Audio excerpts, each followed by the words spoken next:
বা আমার জন্য ফুল এনেছে, সে উমরাতে যাবে। আসসালামু আলাইকুম, কেমন আছেন সবাই? আশা করি আল্লাহর রহমতে সবাই ভালো আছেন। আমি ইঞ্জিনিয়ার ফারজানা নীরা আপনাদের সামনে হাজির হলাম নতুন একটা ব্লগ নিয়ে।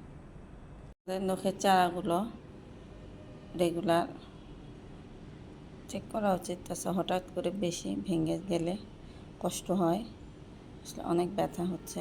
যাই হোক,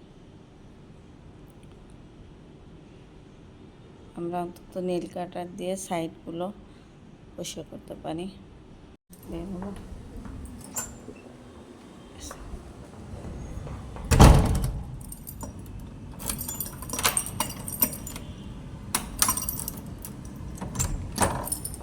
আমাদের সময় বের করে নিজেদের হাত পা খেয়াল করা উচিত।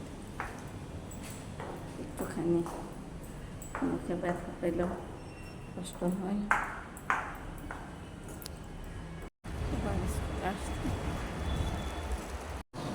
পলি মাছ কাঁকড় নিয়ে ঝোল, ডিম টমেটো দিয়ে। আশা করি সবার ভালো লেগেছে, আলহামদুলিল্লাহ।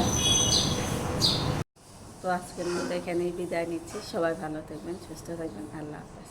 কাঁঠাল